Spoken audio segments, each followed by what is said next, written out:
Bonjour, chers amis. Je suis Éric Vieux de Morzadec, ancien officier, ancien lieutenant-colonel des troupes de marine, des parachutistes d'infanterie de marine. J'ai servi 30 ans dans l'armée. Ensuite, j'ai travaillé pendant une quinzaine d'années en France et à l'étranger dans différentes entreprises, avant de me tourner sur la suggestion de mon ami Alain Sanders, sur l'écriture et l'histoire, notamment consacrée à la guerre de sécession et plus spécialement à la participation des Français à ce conflit majeur du 19e siècle. Alors, j'ai donc depuis un an, publié 2 livres dont je vous reparlerai à la fin de notre entretien. Et je suis membre des descendants des combattants de la Confédération, puisque l'un de mes ancêtres était le général Pierre-Gustave Toutant de Beauregard, qui était un catholique fervent, qui était issu d'une famille de Louisiane, de Français installés en Louisiane. Il ne parlait même pas l'anglais à la maison d'ailleurs, et une famille qui avait une très grande piété mariale, dont j'ai hérité d'ailleurs. Et lui-même, nous y reviendrons, disait, écoutez, je suis catholique, les Yankees sont les Jacobins, nous sommes les Vendéens. Comment voulez-vous que, étant catholique, je sois pour l'esclavage? Mais ça, nous y reviendrons. Je voudrais en effet pouvoir vous parler aujourd'hui de 2 choses. D'une part, de ce qui se passe actuellement, enfin, ce qui a démarré aux États-Unis, mais ce n'est pas uniquement l'affaire George Floyd qui a fait démarrer cette histoire de déboulonnage des statuts et de racialisme que l'on voit actuellement se répandre à travers le monde. C'est plus ancien que cela, ça remonte en gros à il y a 3 ans, à ce qu'il s'était passé à Charlottesville, pour ceux qui s'en souviennent, où quelqu'un avait perdu le contrôle d'une voiture, était rentré dans la foule, et il se trouve que cette foule manifestait contre la présence d'une statue d'un général confédéré. Et donc tout de suite, l'accident a été transformé en attentat, et le chauffeur, qui avait une quinzaine d'années, qui avait paniqué, a été devenu immédiatement un nervi, si ce n'est fasciste, tout au moins confédéré. Voilà. Alors, vous avez, comme moi, suivi l'actualité. Vous avez vu, évidemment, depuis cette triste affaire George Floyd, car soyons clairs, il ne s'agit pas, pour moi, de défendre l'intervention pour le moins musclée et pour le moins hors de propos d'un policier qui a perdu la tête, disons-le, parce que, ou alors, soit il a perdu la tête, soit c'était un criminel. Je préfère lui laisser le bénéfice du doute et penser qu'il ne s'est pas rendu compte, effectivement, de ce qui se passait. Voilà. Mais je ne commenterai pas davantage ce dramatique incident, si ce n'est que ce dramatique accident plutôt, a été à l'origine d'une flambée de violence et de haine qui maintenant se répand non pas dans le monde entier, mais dans le monde occidental, qui est beaucoup plus faible vis-à-vis de ce genre de rébellion ou d'attitude agressive. Imaginez que le même genre de situation se passe en Russie ou en Chine, je ne vois pas que ceci ait pris les proportions que ça prend chez nous. Alors, les statuts confédérés existent depuis en gros la fin du 19e siècle, ont été mis en place, certains d'entre vous sont peut-être allés dans le sud, c'est-à-dire à Richmond notamment, la capitale, ou à Nashville, ou à d'autres villes, ou au Texas, comme moi qui y vais souvent. Ces statuts sont des statuts mémoriels, de même que lorsque vous allez en Russie, vous y trouvez encore par endroits des statues de Lénine, de Staline, des étoiles rouges sur certains bâtiments. Simplement, cela fait partie de leur histoire. Ce n'est pas une question d'approuver le stalinisme, mais cet homme-là a quand même dirigé, avec le malheur que l'on sait, la Russie pendant plusieurs décennies. Et donc, cela fait partie de leur histoire et personne n'irait maintenant déboulonner une statue de Lénine ou de Staline, ce serait stupide. Et il ne sait pas parce que la statue est là que l'on donne un blanc-seing à la personne qui est représentée. Or, aux États-Unis, où les choses, il faut le dire, ont été longtemps difficiles, la ségrégation aux États-Unis a existé, et notamment dans les États du Nord. Il suffit de remonter à la guerre de sécession. Je vous parlais tout à l'heure du général Beauregard, qui est l'un de mes ancêtres. Sachez qu'après la guerre, durant toute son existence, il s'est consacré, pour partie, il n'a pas fait que ça, mais il s'est consacré à la reconnaissance des droits civiques des affranchis.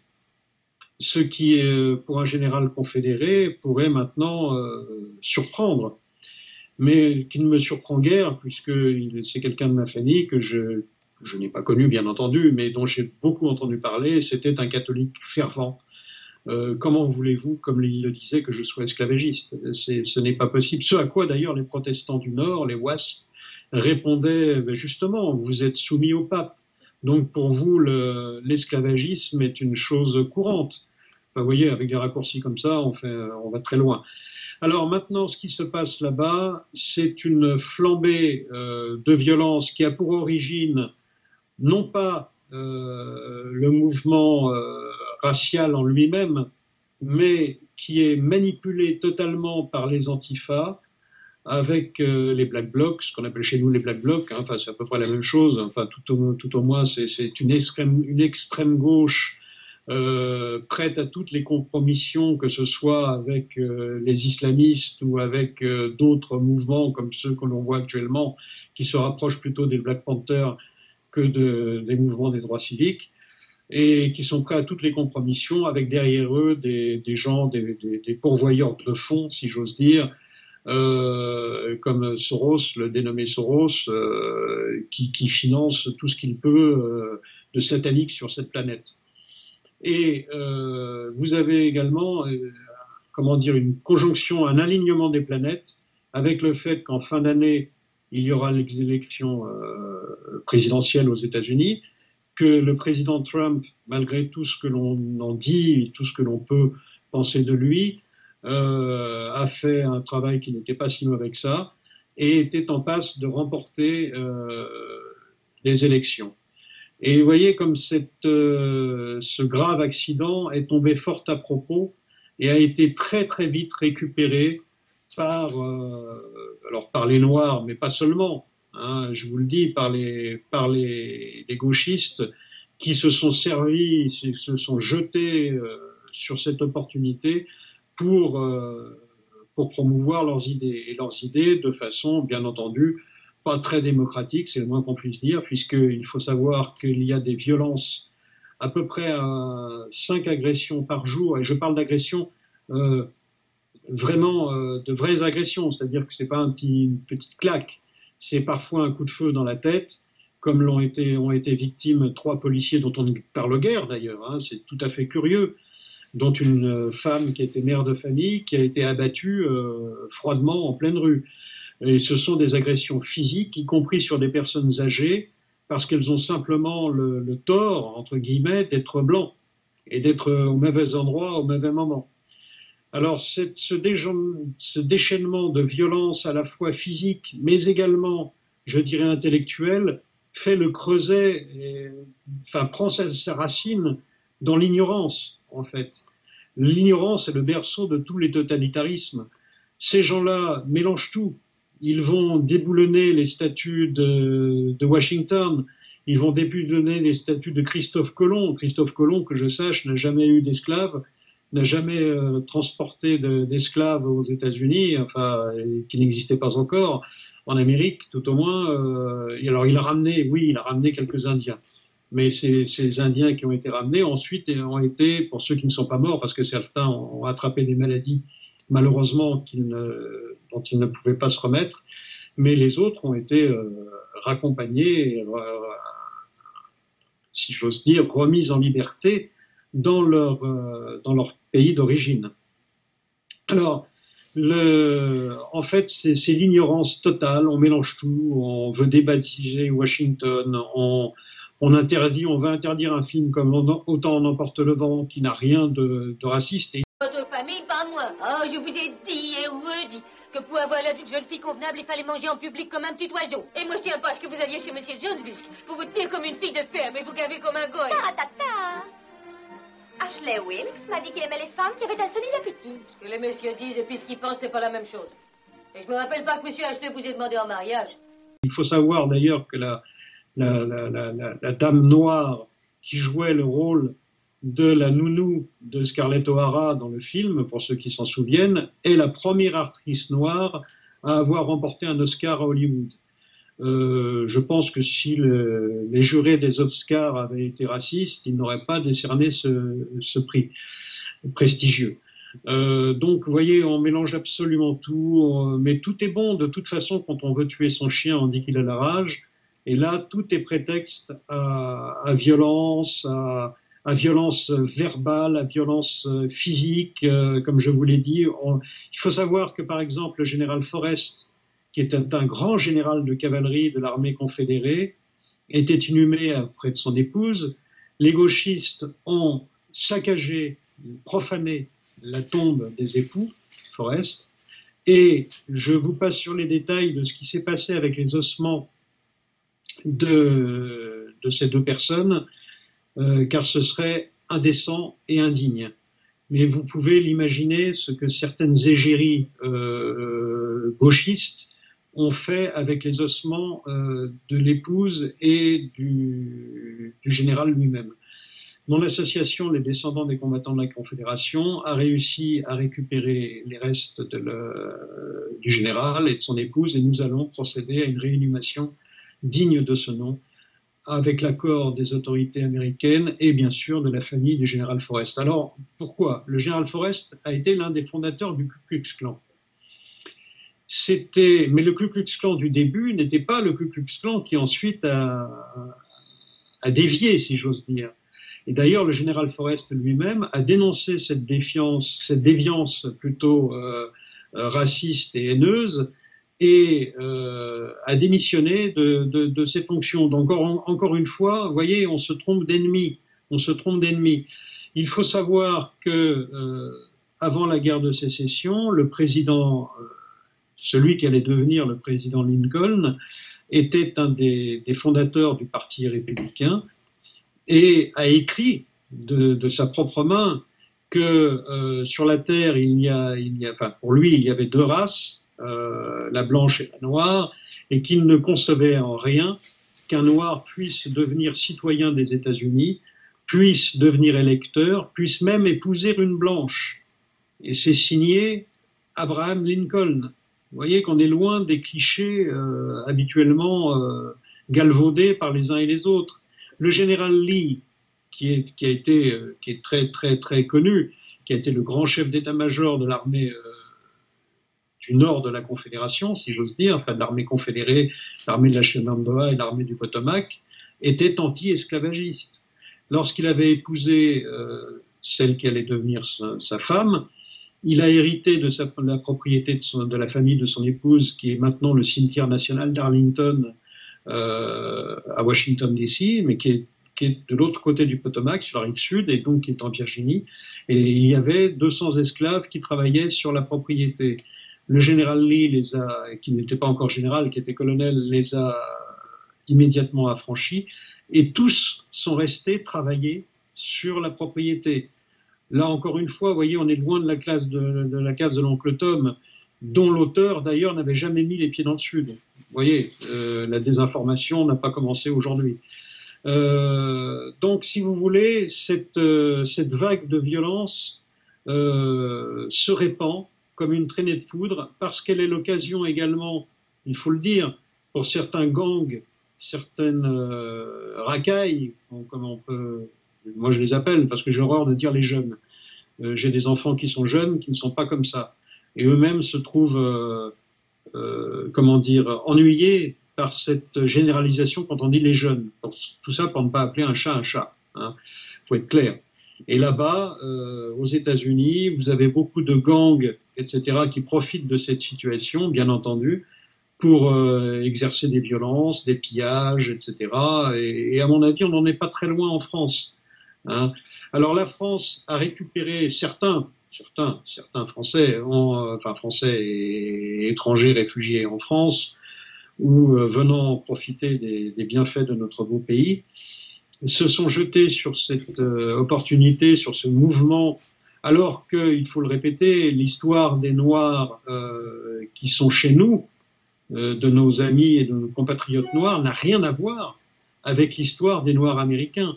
La plupart des Noirs qui sont chez nous et qui viennent d'Afrique, ceux qui viennent d'Afrique, n'ont jamais été esclaves. Là, maintenant où il y a des esclaves, c'est là qu'à mon avis, on devrait se préoccuper de la situation.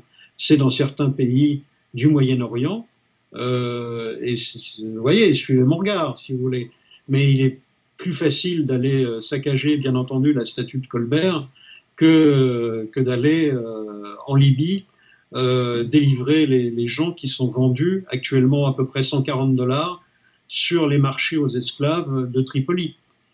Et je passe sur les bonnes Philippines, sur le Darfour, sur le Soudan, etc. Tous ces pays où l'esclavage est encore réel de nos jours. N'oublions pas que l'Occident, dans son ensemble, a aboli l'esclavage au milieu du XIXe siècle. La France, d'ailleurs en France, c'est Louis XVI qui, le premier, avec Monsieur de Malherbe, avait aboli l'esclavage, et ça, personne n'en parle. L'esclavage rétabli par Bonaparte, sur la suggestion de Joséphine de Beauharnais, qui était une famille martiniquaise qui possédait des esclaves. Et ensuite, nous l'avons aboli en France en 1848. Donc, comme le disait Marion, je n'ai rien, moi personnellement, je n'ai jamais eu d'esclaves, je n'ai jamais colonisé personne, j'ai servi sous les drapeaux de l'armée française pour aller protéger des gens, notamment au Cambodge, contre les Khmers rouges. Et je m'en flatte. Ce n'est pas du tout une mission, l'armée française n'est pas une armée de guerre civile, ni une armée oppressive, ni plus que la police d'ailleurs. Même si, bien entendu, dans toutes les institutions, il y a toujours des brebis galeuses, j'ai été le premier à protester contre l'utilisation des LBD vis-à-vis de manifestants qui n'ont rien à voir avec les Black Blocs. Ou contre la violence exercée, rappelez-vous, pendant la manif pour tous. Mais enfin, je ne vais pas pour autant dire que tous les policiers en France sont des assassins. Or, c'est maintenant ce qu'on est en train de dire. C'est ce qu'on est en train de faire aux États-Unis. Où par exemple, à Minneapolis, la police dans son ensemble a démissionné. À Orlando, le SWAT, les forces spéciales de la police, les unités d'intervention, l'équivalent du RAID, si vous voulez, d'Orlando, a entièrement démissionné. Les officiers de police sont écœurés. Ils sont écœurés et font l'objet de menaces, alors non seulement personnellement, mais également leur famille. C'est absolument immonde. Je suis souvent en relation avec le Texas, où j'étais encore il y a peu de temps, juste avant le confinement. Au Texas, les gens ne sont pas plus méchants qu'ailleurs, mais, si vous voulez, ils tiennent à leur histoire. Le Texas a été une propriété de la France, du Mexique, de l'Espagne, et enfin c'est rallié aux États-Unis, après le fameux épisode d'Alamo. Mais ce sont des gens très sympathiques, mais il ne faut pas les chatouiller. Voilà. Et lorsque les Antifa avaient menacé de venir perturber une réunion des descendants de la Confédération, mes amis leur ont dit venez. Et comme par hasard, personne n'est venu. Vous voyez, dès qu'il y a une résistance, j'ai vu l'autre jour les images de la statue du général Federbe avec des gens courageux qui se mettaient devant cette statue pour la protéger. Les manifestants ou pseudo-manifestants n'osaient pas approcher. Vous savez, ils sont très valeureux en meute, mais lorsqu'ils sont face à face avec des gens déterminés, il n'y a plus personne. Donc, je pense qu'il va falloir quand même ne pas trop laisser faire, parce que laisser faire, c'est encourager. Et il ne s'agit pas pour moi d'appeler à la guerre civile, ce n'est pas du tout ça, et ce n'est pas du tout mon propos. Mais je crois que trop c'est trop. Lorsque l'on nous parle du Christ comme étant le symbole d'un suprémacisme blanc, parce que le Christ tout simplement était juif, est né en Palestine. À l'époque, je pense qu'il n'y avait pas beaucoup de Noirs en Palestine. Il serait né en Norvège, il aurait été norvégien. Il serait né en Afrique, il aurait été africain, bien entendu. Mais lorsqu'on vient nous dire que le Christ est le symbole du suprémacisme blanc, on marche complètement sur la tête. Et on voit que là, derrière, il y a une volonté de nuire absolument délibérée. C'est la raison pour laquelle je parlais de satanisme. Parce que, à mon avis, tout cela ressort d'un plan diabolique. Il s'agit de mettre à bas notre foi, nos institutions, notre civilisation, et dans tout ce qu'elle peut représenter. Je ne vais pas vous parler des valeurs de la République, parce que je ne les connais pas, les valeurs de la République, mais des valeurs tout simplement de l'Évangile, des valeurs de tout chrétien. Je pense que nous avons en nous, sinon nous ne serions pas chrétiens ou pas dignes de l'être, certaines valeurs qui sont de vraies valeurs, de comportement, de foi, de témoignage. Et il est évident que nous ne pouvons être ni racistes ni haineux, ou alors nous ne sommes plus nous-mêmes. Mais pour autant, je dois dire que pour ce qui est pour ma part, je considère que nous avons également un devoir de protection des plus faibles et de sauvegarde de notre foi et de nos traditions et de notre histoire. L'histoire, quand on commence à manipuler l'histoire, vous savez, enfin, tous les gouvernements totalitaires ont commencé comme ça, en manipulant l'histoire, en manipulant les pensées, en brûlant des livres. Alors maintenant, ça va peut-être venir, on va peut-être brûler des livres. C'est vrai que Tintin au Congo est interdit, il va falloir rebaptiser le Mont Blanc. Enfin bon, on arrive à des excès absolument débiles, parce que qu'est-ce que ça prouve? Et j'ai des amis noirs, que je ne nommerai pas ici, mais qui sont africains et qui eux-mêmes se sentent complètement trahis. Ils me disent, mais de quel droit ces gens-là parlent-ils en notre nom? Et j'ai dans mes amis une vieille amie de Roger Olymbre, qui est la fille d'un ancien empereur africain. Je ne sais pas si vous voyez de quoi je veux dire. Et elle est absolument scandalisée, outrée. De quel droit ces gens-là peuvent-ils parler au nom du peuple noir, qui n'existe pas d'ailleurs? Il n'y a pas de peuple noir, il n'y a pas de peuple blanc. On est français, on est malien, on est cambodgien, on est américain. Mais voilà, tous ces problèmes-là, cette ségrégation était terminée. Les États-Unis ont même élu un président noir. Alors, il faudrait qu'on m'explique où est le racisme là-dedans. C'est vraiment une volonté délibérée de sabordage de et de destruction de notre civilisation et de nos valeurs. Et je pense que il y aura, je garde l'espoir, parce que, tout au moins pour notre pays, je sais que la Vierge Marie ne laisse jamais tomber la France. Lorsque la France a été dans le 36e dessous, notamment à la fin de la guerre de 100 ans, le ciel nous a envoyé Jeanne d'Arc. Alors je ne sais pas si Jeanne d'Arc reviendra, je ne pense pas, mais je pense que notre salut est dans la solidarité, dans la prière et dans la volonté de Dieu. Nous sommes entre ses mains. C'est lui qui va nous sortir de là. Il ne pourra pas laisser le diable vaincre. C'est impossible, je ne peux pas le concevoir. Ou alors, il faudrait aller vers une guerre civile, et ce n'est pas une solution, vous le savez bien. Une guerre civile, c'est une guerre aveugle, c'est une guerre atroce qui fait des victimes surtout innocentes. Et donc, non, je pense que nous devons être solidaires entre nous, prier très fort, et notamment la Vierge Marie. Voilà, c'est mon point de vue sur cette question.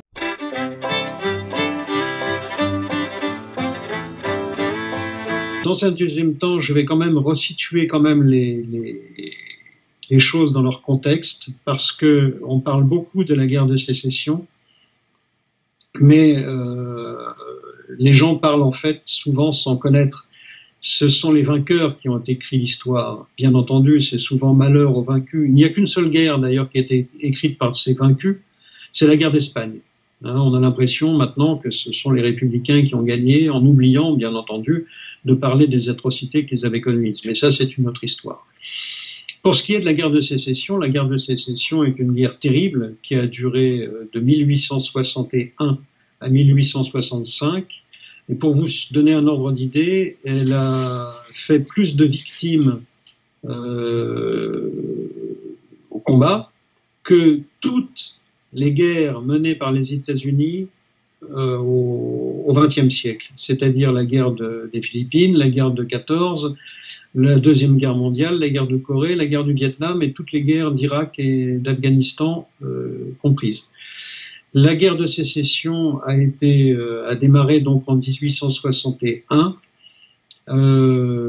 Pour quelle raison? Bien entendu, ce n'était pas l'esclavage. Je dis bien entendu parce que maintenant, on nous fait croire qu'il y avait bien entendu, qu'il y avait d'un côté les gentils nordistes, libérateurs d'esclaves, et de l'autre les méchants sudistes qui défendaient l'esclavage. Ah oui, ma bonne dame, ça c'est très mal.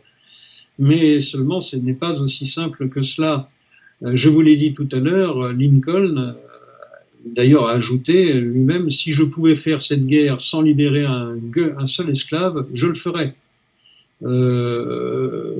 Lincoln n'avait pas du tout l'intention de libérer les esclaves. D'ailleurs, la convention, le Sénat, juste avant le déclenchement de la guerre, voulait empêcher l'abolition de l'esclavage. Vous voyez, donc c'était des républicains, des démocrates qui voulaient empêcher l'abolition de l'esclavage. Et Lincoln l'a refusé. Il l'a refusé, ainsi que beaucoup d'hommes d'affaires du Nord. Qu'est-ce qui se passait à l'époque? 80% des exportations des États-Unis résidaient dans le textile, c'est-à-dire le coton et d'autre part le tabac. Le coton et le tabac étaient produits dans le sud, notamment dans des propriétés sur lesquelles, il est vrai, travaillaient des esclaves.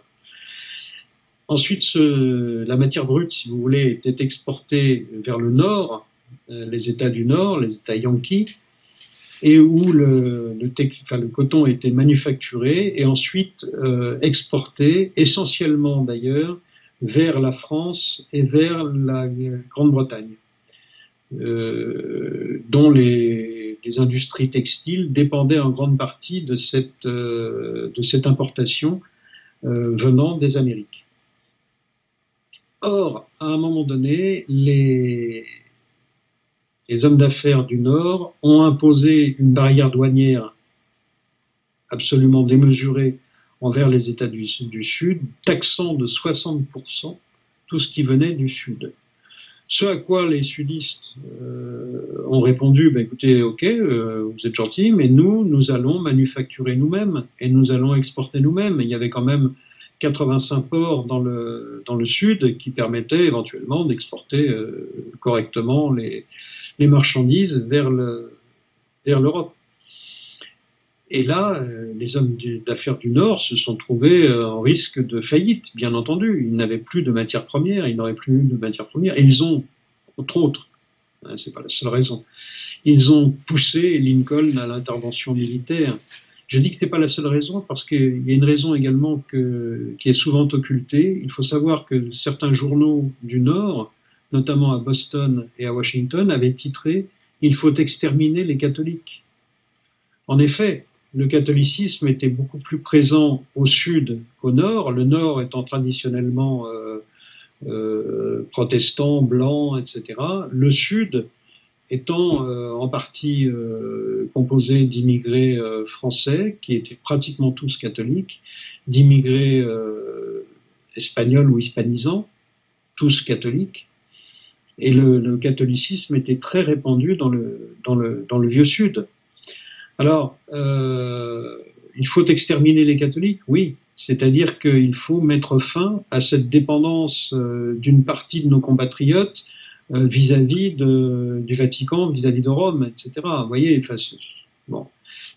Et il y avait, en fin de compte, une grande différence également entre le Nord et le Sud, qui était une différence, je dirais, civilisationnelle. L'identité du Nord n'a rien à voir avec celle du Sud.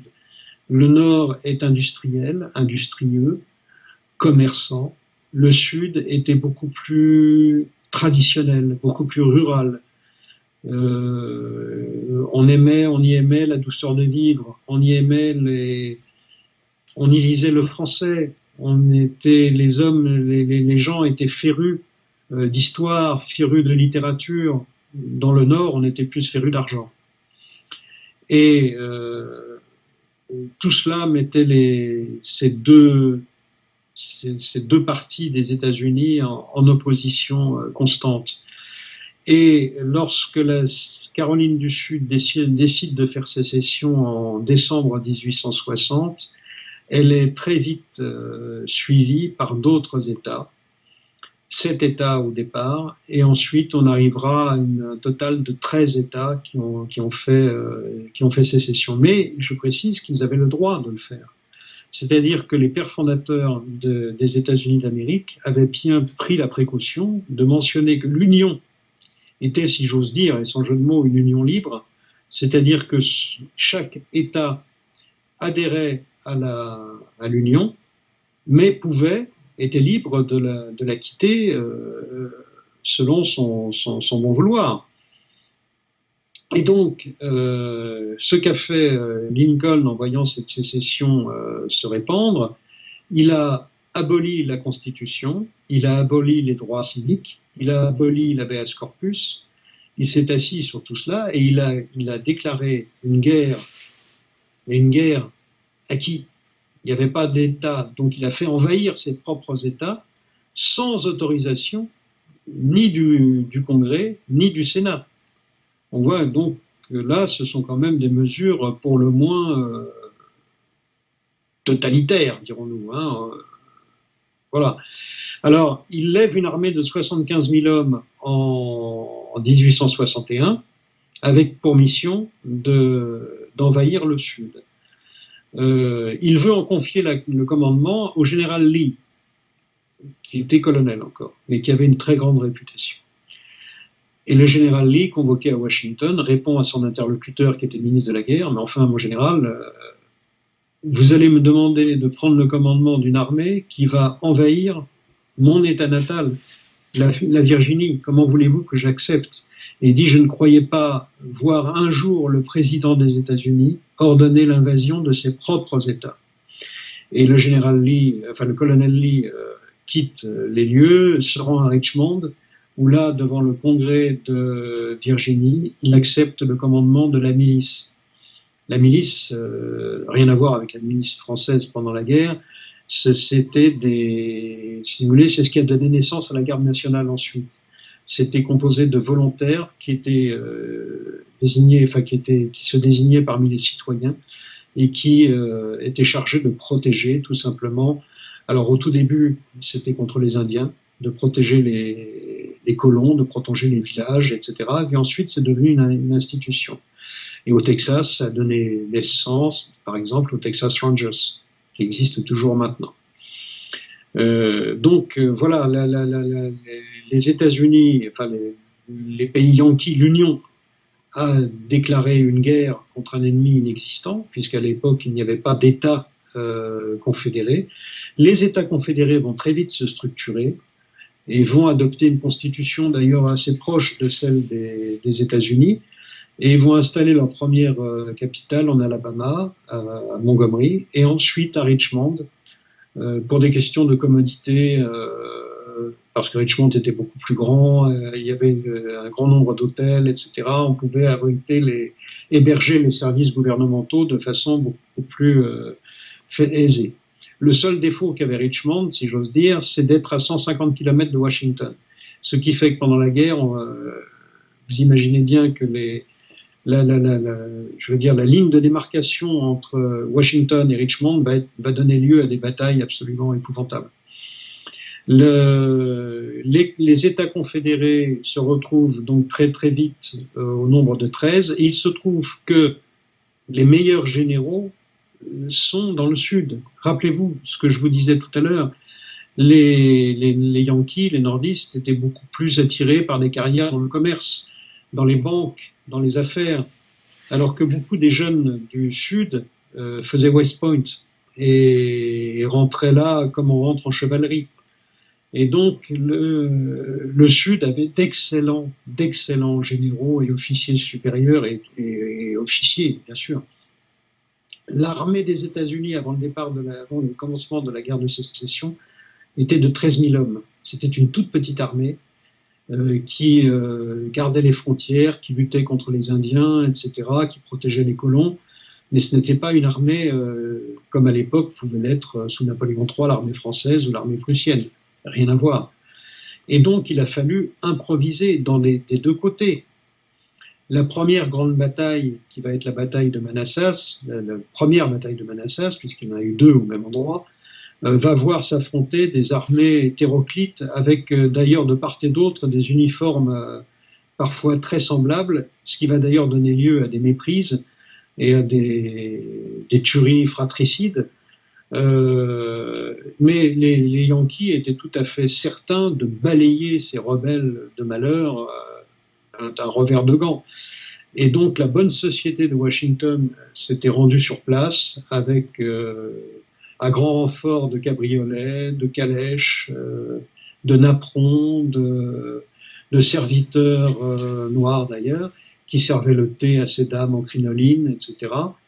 Et lorsque la bataille va tourner au désavantage, disons à la déroute de l'armée du Nord, tout ce fatras de personnes, de spectateurs que je qualifierais quand même de voyeurs, parce qu'aller regarder une bataille, excusez-moi, mais enfin c'est peut-être des meilleurs spectacles que ça, a dû s'enfuir à toutes jambes en abandonnant carrosse, adieu, veaux, vaches, cochons couvés.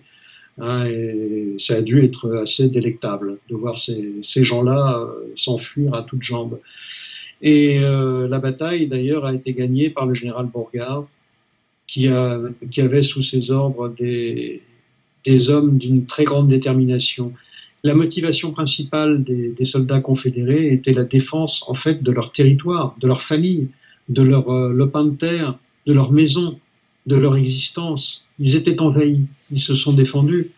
L'armée confédérée, qui a compté à peu près 300, même 500 000 hommes par moment, il n'y avait pas 500 000 propriétaires d'esclaves. En gros, il y en avait 1000 des propriétaires d'esclaves dans le Sud. Vous voyez, on est loin de la caricature que l'on nous dépeint. D'autre part, je voudrais quand même ajouter que pendant cette guerre qui a été effroyable, une bataille comme Antietam, ça a été 24 000 morts en une journée, davantage que le jour de deuil de l'armée française, le 22 août 1914, où il y a eu 22 000 tués. Et 24 000 morts sans aviation, sans obus explosifs, sans des moyens modernes de tuerie tels que les mitrailleuses. Alors il y a eu quelques mitrailleuses utilisées, mais elles pesaient 1 tonne et elles s'enrayaient très facilement. Alors vous imaginez bien que ce n'était pas la panacée. Et en tout cas, au début de la guerre, il n'y en avait pas. Et 24 000 morts en une journée, mais c'est épouvantable, ce sont des boucheries épouvantables. Des deux côtés, les gens étaient très déterminés, mais notamment dans le Sud. Et ce qui a permis au Sud, qui n'avait que 4 millions d'habitants, contre 14 millions de l'autre côté. Donc, si vous voulez, dès le départ, les dés étaient piqués. D'autre part, l'armée confédérée, lorsqu'elle essuyait des pertes de cet ordre-là, n'était pas en mesure de combler les vides, alors que l'armée du Nord comblait les vides, notamment avec les immigrés, et notamment avec les immigrés irlandais, qui débarquaient à New York et auxquels on disait, jeune homme ou monsieur, vous voulez être citoyen américain, c'est très simple, vous rejoignez tel régiment, etc., et vous serez américain automatiquement. Donc voilà, vous voyez, et donc Alors, un autre volet que l'on occulte souvent, c'est la présence de Noirs dans l'armée du Sud. Il y a eu entre 70 et 80 000 Noirs qui ont combattu dans les rangs de l'armée confédérée. Ceux-là sont totalement ignorés. Et d'ailleurs, leurs descendants sont descendus la semaine dernière dans la rue pour rappeler leur existence et dire qu'ils n'étaient pas évidemment d'accord avec ce qui se passe actuellement. 70 000 personnes de couleur étaient donc présentes dans les rangs de l'armée du Sud.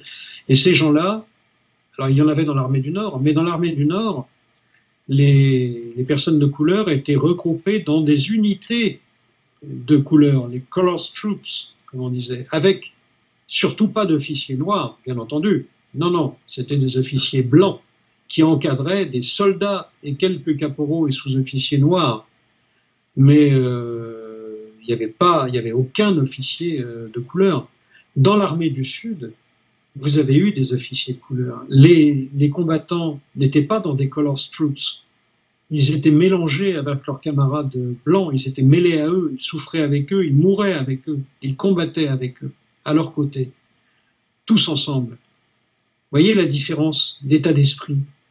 Mon ami Alain Sanders me raconte souvent une anecdote du récit d'une dame qui, avant la guerre de sécession, une dame du Nord, qui va dans le Sud, qui prend le train. Et dans le train, elle voit des enfants, enfin un couple avec des enfants. Alors il y avait des noirs, des blancs dans les enfants. Et les enfants jouaient entre eux et se partageaient les friandises que la maman avait apportées.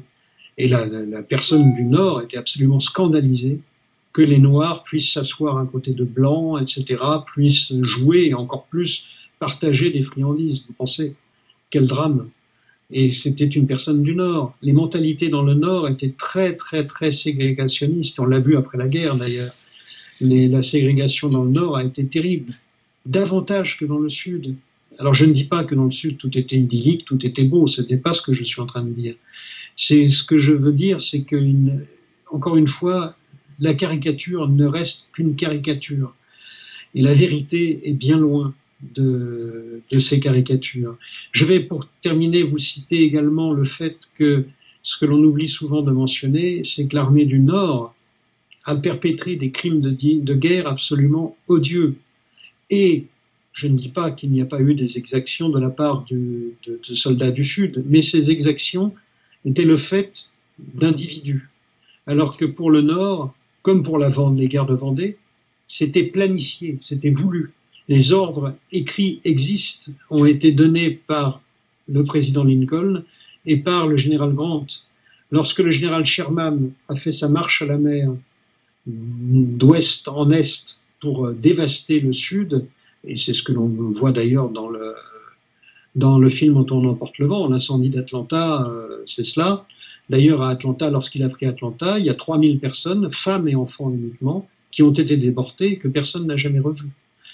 Il y avait des camps de la mort dans le Nord. Il y avait même un camp qui s'appelait le camp Douglas, à côté de Washington, dans lequel étaient emprisonnés, c'était en fait un grand trou, dans lequel on avait mis des prisonniers confédérés. Les pauvres mouraient de faim, de maladie, d'infections, de mauvais traitements, etc. Et alors les Yankees avaient installé des observatoires sur lesquels le dimanche, les bonnes familles de la société de Washington pouvaient venir, moyennant rémunération, moyennant finance, se rafraîchir avec des limonades et des bières et observer l'agonie à la jumelle, à la longue vue plus exactement, à l'agonie des soldats confédérés. Je ne sais pas comment qualifier cela, mais voilà, si ce n'est pas un crime de guerre, qu'est-ce que c'est? Je pense que même Hitler n'avait pas pensé à faire ça. C'est absolument ignoble. Il y a eu des pogroms de juifs, notamment à la Nouvelle-Orléans, avec un général qui s'appelait Butler, qu'on a surnommé la bête, the beast, et qui avait même donné à ses soldats le droit de cuissage vis-à-vis des femmes de la Nouvelle-Orléans. Forcément, ces dames qu'on appelait les belles, en français dans le texte, de la Nouvelle-Orléans étaient des dames distinguées, pour la plupart catholiques, et qui affichaient quand même un certain mépris pour ses tuniques bleues, comme on disait, et donc Butler, très vexé, a donné le droit de cuissage à ses soldats. Vous voyez, on imagine un peu ce que cela peut donner. On a vu des villes également délibérément, des villes sans aucune présence militaire, entièrement détruites et systématiquement bombardées par les hommes de Sherman et de Sheridan. C'est absolument ignoble. J'ai des descriptions terribles qui font penser, en moins grand bien sûr, et heureusement, à ce qui s'est passé à Dresde et à Hambourg. Hein, c'est absolument scandaleux, c'est absolument ignoble. Et le prétexte invoqué par Sherman était non, mais vous savez, les défenses sudistes étaient trop proches de la ville, on ne pouvait pas faire la distinction. Donc, alors que nous savons pertinemment qu'il a délibérément donné l'ordre de tirer sur la ville pour atteindre le moral des populations, ce qu'il n'a pas réussi à faire d'ailleurs. Hein, c'est assez étonnant, mais ces gens-là ont été d'une vaillance et à toute épreuve. Ils ont subi, alors je ne vous parle pas des viols, des viols à la fois, bien entendu, de femmes, de garçons, de filles, de toutes couleurs. De toutes couleurs. Et je vais vous citer une anecdote également, enfin une anecdote qui n'a rien de drôle, qui s'est passée en fin 1864 sur la Red River, où la Red River, où des unités yankees étaient poursuivies, une armée yankee était poursuivie, talonnée par les forces confédérées. Les armées yankees étaient dirigées par un général qui s'appelait Jefferson Davis, qui est simplement un homonyme du président de la Confédération qui s'appelait Jefferson Davis, mais qui lui n'a jamais perpétré de crime. Alors ce général yankee son armée avait récupéré de nombreux affranchis, de nombreux noirs, familles, à peu près au minimum 5000 personnes, qui, d'après lui, encombraient son armée. Alors il était bien content de les utiliser pour le déminage, oui, et puis pour servir le café, pour laver le linge, etc. Mais au moment où il était talonné par l'armée confédérée, il a voulu se débarrasser de ces gens-là, qui pour lui l'encombraient. Et lorsque son armée a jeté des pontons pour franchir la Red River, qui était assez large à cet endroit-là, le général Davis a donné l'ordre à ses soldats, lorsque ceux-ci ont fini de se replier, d'ouvrir le feu et de mettre le feu au ponton sur lequel se trouvaient à peu près 3000 personnes. Ces 3000 personnes sont mortes, hommes, femmes et enfants noirs ont été massacrés, sont mortes soit des coups de fusil, ou soit noyées en tombant dans le fleuve. L'armée confédérée qui arrivait a réussi à sauver, malgré tout, environ 2000 personnes, et fait étrange, les Noirs qui étaient là, les hommes, ont rejoint l'armée confédérée. Et cet homme-là, ce Jefferson Davis, n'a jamais été inquiété, ni lorsque son adjoint lui a fait une remontrance en disant « mais enfin, en général, ce que vous venez de faire est absolument ignoble », Jefferson Davis lui a mis une balle dans la tête. Et il n'a jamais été inquiété. Mais vous savez, des Sheridan, des Sherman, des Custer, tous ces gens-là se sont mis la main sur les sudistes et ensuite sont allés exterminer les Indiens. Hein, ils sont allés exterminer les Indiens. Custer l'a payé cher, d'ailleurs. Et ce qui est dommage, c'est qu'il a entraîné dans la mort tout un régiment, le 7e de cavalerie. Mais je ne vais pas verser une larme sur ce sinistre personnage qui avait massacré, autant que faire se peut, des populations civiles. Alors, je vous parlais tout à l'heure des généraux de l'armée confédérée. Sachez qu'il y a eu aussi, le dernier qui a déposé les armes, d'ailleurs, de toute l'armée confédérée, n'était pas blanc. Et c'était Stan Wattie, qui était un général Cherokee, qui était le chef de la nation Cherokee. Il a déposé les armes. Le général Lee s'était rendu fin mars, et lui a déposé les armes en juillet. Et il les a déposées dans le Montana, donc tout à fait dans le nord des États-Unis, où il avait mené un raid de cavalerie. Alors des raids de cavalerie, non pas pour aller piller les habitants, mais pour détruire des stocks d'armes, pour récupérer du matériel, etc. C'est couper des voies de communication. Voilà, parce que cette guerre a vu aussi le développement de moyens modernes de guerre que l'on imagine aisément maintenant, mais qui pour l'époque étaient des innovations.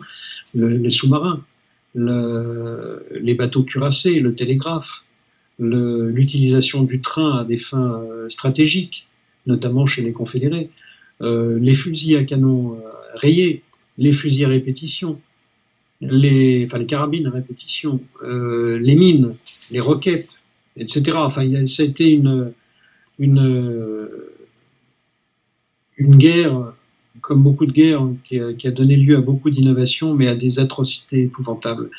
Et dans cette guerre, il se trouve qu'il y a eu des Français qui étaient là et qui, pour la plupart, ont servi dans les unités du Sud.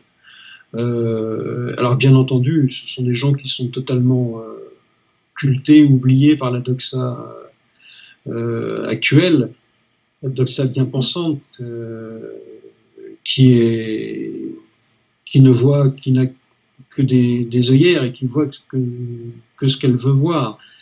Et donc, je pense que beaucoup d'entre vous connaissent Alain Sanders, qui a commis de nombreux livres sur le sujet, dont un fabuleux livre que je vous recommande, qui est La désinformation autour de la guerre de sécession, et ainsi que son autre livre, qui est La désinformation autour d'Abraham Lincoln, ce qui vous permettra de découvrir, en fin de compte, ce qu'était ce personnage, ce sinistre personnage, que dans le Sud on qualifie de tyran. Et vous verrez qu'il n'y a rien d'exagéré à cela. Quant à moi, je me suis focalisé, si j'ose dire, sur les Français, ces soldats, ces généraux français qui se sont battus aux côtés de la Confédération. J'ai donc écrit 2 ouvrages, le premier qui est le premier bataillon de zouaves de Louisiane, qui a été publié chez mon ami Alain Sanders, aux ateliers Folfer, parle d'un bataillon de zouaves qui a été créé à la Nouvelle-Orléans par une fratrie de Français qui venaient de Dunkerque et qui étaient officiers et qui, vous le verrez dans le livre, ont combattu, ont participé notamment à la fameuse bataille d'Antietam et ont été l'équivalent de nos Baddaf, si vous voulez. C'était des braves à 4 poils, comme dit Alain Sanders. C'était de vrais combattants et qui se sont battus jusqu'au bout. Puisqu'à la fin, ils n'étaient plus, sur toute leur unité, ils n'étaient plus que 28 survivants. Et tenez-vous bien, à 28, ils ont arrêté, sans perdre un seul homme, 28 régiments, 14 régiments Yankees qui arrivent en phase 2. Vous imaginez un peu le type de personnage. Et mon deuxième livre, qui vient de sortir, s'appelle Héros oubliés. Héros oubliés, alors pour moi, ce sont des héros et ils ont été oubliés. Il s'agit des 13 généraux français ou d'origine française qui ont commandé l'armée du Sud, l'armée des États confédérés, avec dedans des personnages hauts en couleur, comme le général Debray qui a commandé la cavalerie texane, comme le prince de Polignac qui a commandé l'infanterie texane de façon remarquable, et bien entendu mon arrière-grand-oncle, le général Bourgard, qui a été l'un des plus hauts gradés de l'armée confédérée. Et je tiens à préciser que ce livre a été préfacé par Roger Olindre, qui était un ami très proche, et Roger a écrit cette préface le jour de son décès.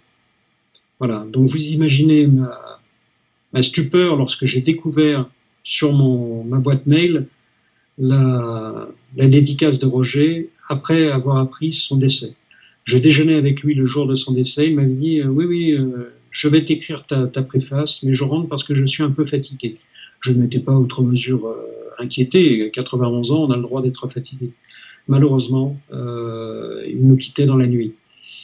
Voilà, écoutez, j'espère avoir été un petit peu, pas trop long surtout, ne pas vous avoir ennuyé. Et je reste bien entendu à votre disposition. Je serai aux Journées Chouane, je